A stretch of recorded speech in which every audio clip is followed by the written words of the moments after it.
Bonjour et bienvenue dans Côté Château, votre émission sur les terroirs de Nouvelle-Aquitaine. Avec Sébastien Delalot, je vous propose une émission spéciale Sainte-Croix-du-Mont, l'une des plus fameuses appellations de liquoreux en Gironde, petite par la taille mais grande par sa réputation séculaire. Je vous propose tout d'abord de faire connaissance avec la famille Devater, en pleine vendange au château Jean Lamatte.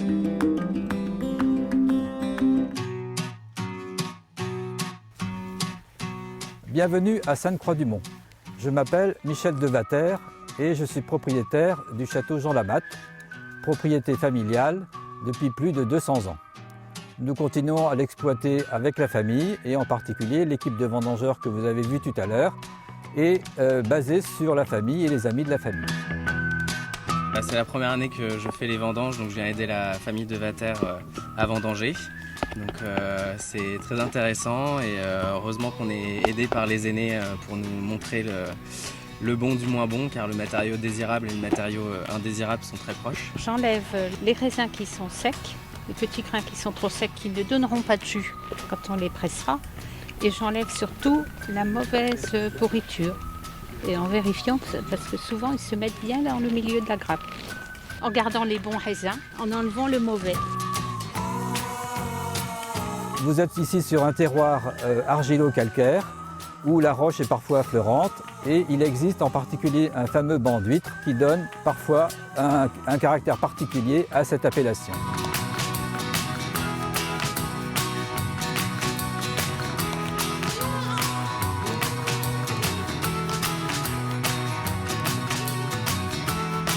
C'est la pourriture qui fait tourner un petit peu le grain en vinaigre et qu'il faut éliminer. Voilà, par exemple, il faut que j'élimine cette partie-là. Ça, c'est pas une bonne grappe. C'est un travail d'orfèvre. C'est un travail de chirurgie très fine. Mais c'est comme ça qu'on obtient la bonne qualité du vin ensuite.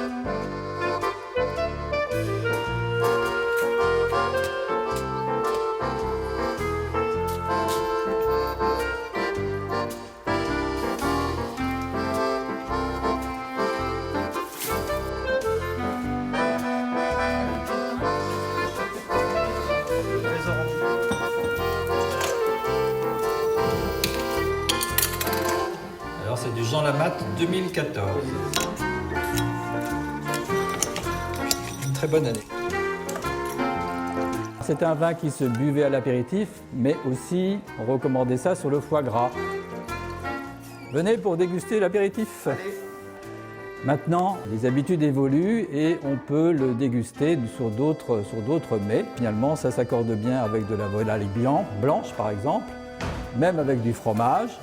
Et c'est apprécié comme ça par différents dégustateurs sur différents plats.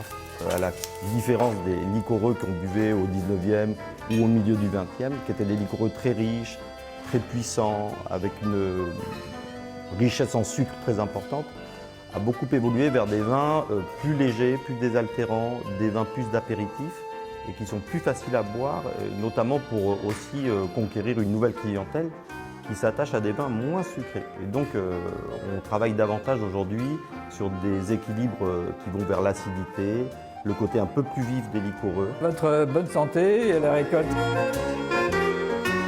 Millésime 2020. Oui, voilà. La bonne année 2020 qui s'annonce.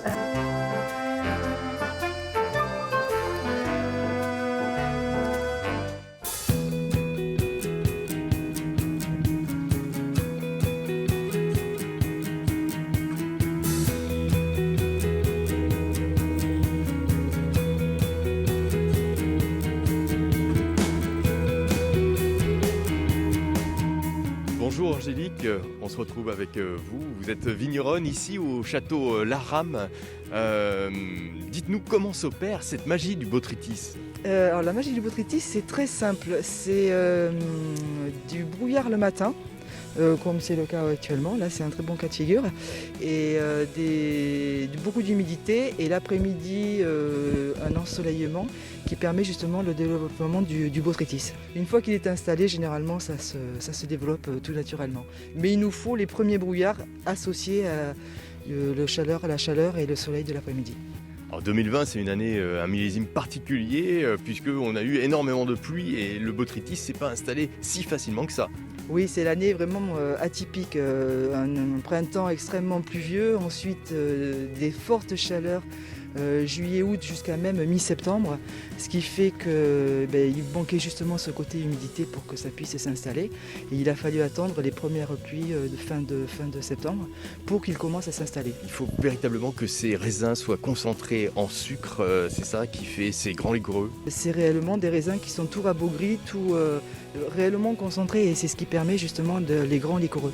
Tant qu'on n'a pas cette concentration, on ne pourra jamais faire de grands liquoreux. Il y a plusieurs étapes, c'est-à-dire qu'au début, ça va être des raisins très dorés. Ensuite, vous avez ce qu'on appelle le pourri plein, ce qui est encore un peu le cas sur celui-ci. Et si on attend encore 2-3 jours et que le climat s'y prête, toute la grappe sera réellement encore plus concentrée que ça n'est là. C'est véritablement magique. Et comment ça a été découvert ici à Sainte-Croix-du-Mont, cette magie, cette installation du botrytis ? Je pense sous réserve que c'est des descendants du comte de Lursalus qui étaient partis, n'avaient pas pu récolter, et lorsqu'il est rentré de ses campagnes, a voulu à tout prix vendanger, et justement il a récolté des raisins dans cet état-là. Et c'est comme ça qu'est né apparemment les grands vins liquoreux de Sauternes. Et après, comme on bénéficie tous du même climat et des mêmes typicités, tout ce qui est les rives droites, Sauternes, Marsac, Sainte-Croix-du-Mont, Loupiac, on est vraiment au cœur des liquoreux de Bordeaux ici. Alors, est-ce qu'aujourd'hui on peut dire que la consommation repart ? Il y a une consommation qui était un petit peu en berne sur ces liquoreux. Où est-ce qu'on en est ? On a fait des vins qui étaient extrêmement riches, extrêmement concentrés. C'est ce que demandait la clientèle et c'est ce que demande toujours de toute manière une certaine catégorie de clients, généralement un peu plus âgés. La nouvelle génération aime les liquoreux pour peu que vous ayez un peu plus d'acidité, un peu plus de côté fruité, parce que c'est peut-être plus simple d'accès et plus sur le côté exubérant, fruit, que la richesse en elle-même. Certains vont rechercher l'extrême concentration, des vins qui sont très riches, très riches, très longs en bouche, et d'autres qui recherchent plus le côté fruité, acidité. Donc il nous faut un petit peu jongler sur différents styles de vin pour pouvoir satisfaire toute une clientèle. Parce qu'à Sainte-Croix-du-Mont, il y a eu véritablement un âge d'or. C'était juste après la Deuxième Guerre mondiale où on découvrait et on buvait beaucoup de ces vins liquoreux. En fait, l'explication, elle est simple, c'est-à-dire on avait tellement manqué de sucre, on avait tellement été avec des privations, que quand on a sorti de guerre, les liquoreux étant extrêmement sucrés, c'était vraiment un renouveau, et on se disait, il y a eu effectivement un âge d'or des liquoreux à ce moment-là. Voilà, et ce qui fait aussi la magie de ce terroir de Sainte-Croix-du-Mont, c'est bien sûr son sol, son sous-sol, qui est constitué de bancs d'huîtres qui ont plusieurs millions d'années et que l'on va voir, je vous propose tout de suite, avec le président de l'appellation.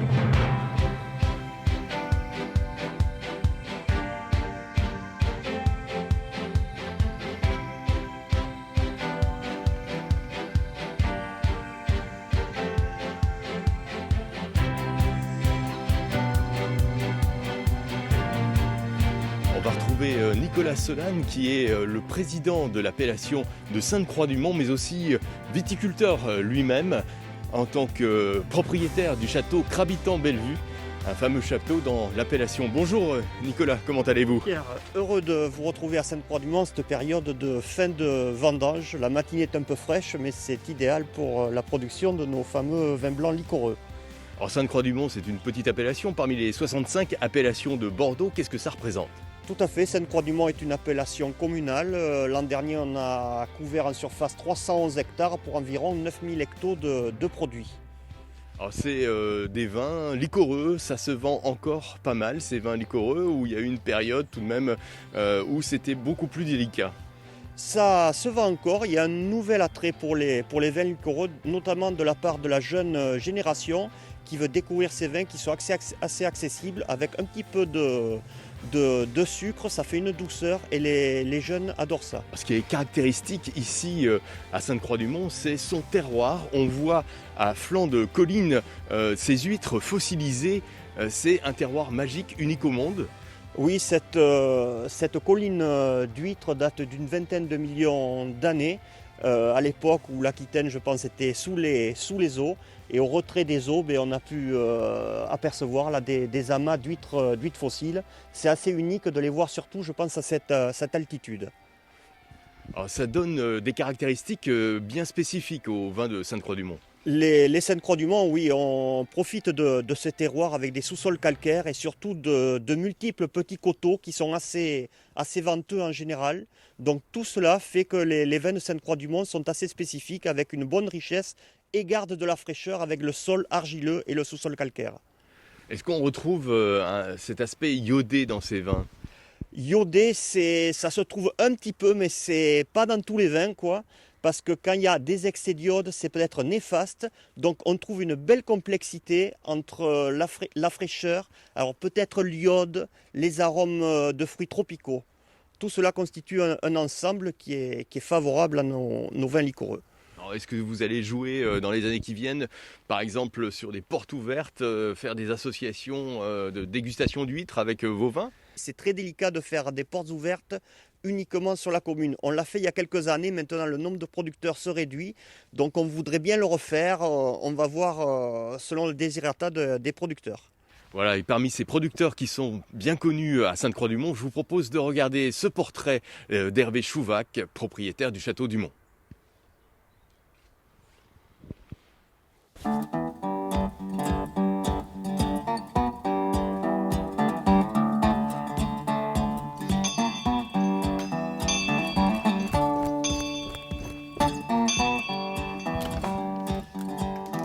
Bonjour, bienvenue au Château du Mont, sur la commune de Sainte-Croix-du-Mont, dans notre beau village touristique, entrée.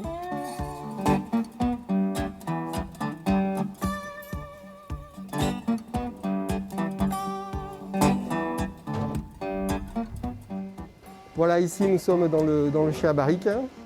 C'est le millésime 2019 qui est actuellement dans ces barriques. Il y est pendant 15 mois. Fermentation et élevage compris, et il sera mis en bouteille au mois de février-mars. C'était un millésime très généreux, où on a pu faire des vins de longue garde, des vins rafraîchissants en grande partie, mais aussi des vins de longue garde. 2020, lui, est un millésime plus sur la fraîcheur. Il y aura peut-être moins de vins de longue garde, mais il y aura beaucoup de vins avec de la fraîcheur, de l'élégance, de la finesse.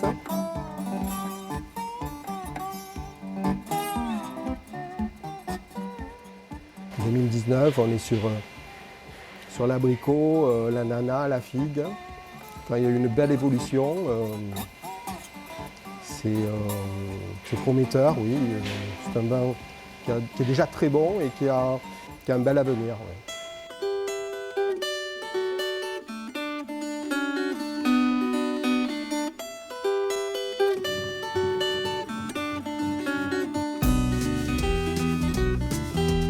Il peut y avoir deux types de Sainte-Croix-du-Mont, des vins plus sur la fraîcheur, sur la jeunesse, sur un équilibre avec peu de liqueur, et des vins pour une longue garde avec plus de richesse en sucre, un élevage souvent en barrique, donc des vins qui ont des potentiels de plus de 50 ans de garde. C'est plus cela que les consommateurs vont acheter pour des naissances ou pour garder très longtemps dans leur cave. Le fait d'être sur les coteaux, on a des vignes qui sont ventilées et le raisin botrytisé qui arrive à bien se sécher. Donc on a des arômes assez frais, des notes très nettes, quoi, des vins assez nerveux et rafraîchissants. Ouais, c'est le style de Sainte-Croix-du-Mont, c'est ça, c'est la nervosité et la fraîcheur.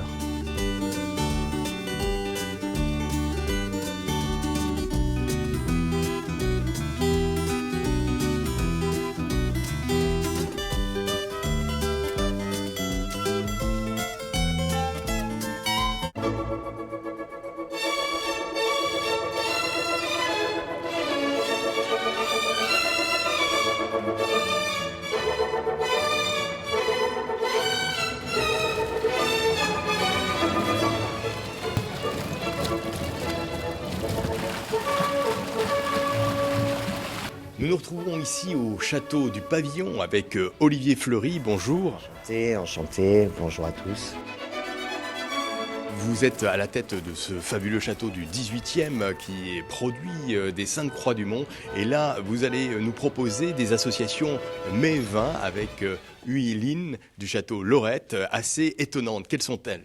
Il y en a de nombreuses. On peut faire d'ailleurs tout un repas au liquoreux. C'est ce qui se faisait il y a pas mal de décennies maintenant chez nos grands-parents. On va d'abord déguster des huîtres du bassin d'Arcachon avec du Sainte-Croix. On va prendre un millésime assez récent, justement, parce que ça ira très bien. La minéralité de nos vins permet ce genre d'accord. C'est justement la spécificité de notre terroir. Juste derrière mon château, vous avez des grottes d'huîtres fossiles et le château est installé sur des éboulis de ces fameuses huîtres fossiles qui donnent la minéralité à tous les vins de Sainte-Croix du Mont. Parmi les idées reçues, traditionnellement, on associe les huîtres avec des vins blancs secs ou parfois même du rosé, mais là, on peut mettre des liquoreux dessus. Bien sûr, du Sainte-Croix du Mont. Le Sainte-Croix est aérien. Le Sainte-Croix a ce côté minéral, comme peuvent l'avoir certains vins du Chablisien, du Sancerre, hein, puisqu'on a ce terroir qui est issu de fossiles.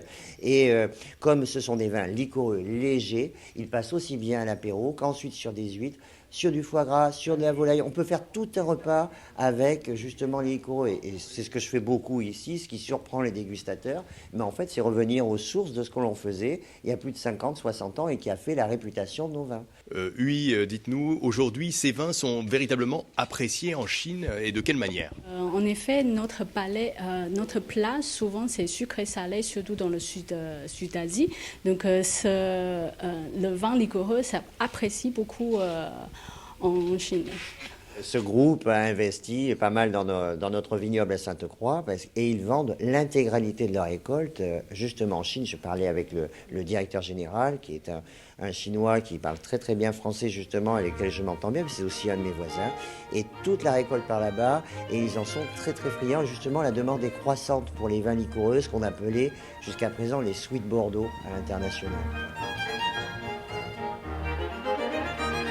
C'est très désaltérant. C'est fruité. On a des pointes un peu acidulées, justement, ce qui les rend très digestes, nos vins, par rapport à tous les autres liquoreux de la vallée du Sauternay, parce qu'on en fait quand même partie. Hein. On a Yquem juste en face du château du Pavillon, et le Ciron coule juste en face de mon château. Donc, on est vraiment dans ce type de vin, des vins issus du Botrytis, mais avec justement cette pointe acide et fruitée, un peu mangue, coin, ananas, qui permettent justement l'association avec tout un tas de plats sans que ce soit lourd. Contrairement à d'autres liquoreux où là on va chercher la structure, la puissance, on ne pourra pas les servir tout au long d'un repas. Sainte-Croix, c'est tout à fait autre chose. Voilà, vive la tradition et la gastronomie française. Merci Olivier Fleury pour cette réception et ces accords mets vins. Prochain rendez-vous de Côté Château le mois prochain pour un nouveau numéro sur un nouveau terroir de Nouvelle-Aquitaine. Carpe diem. Carpe diem.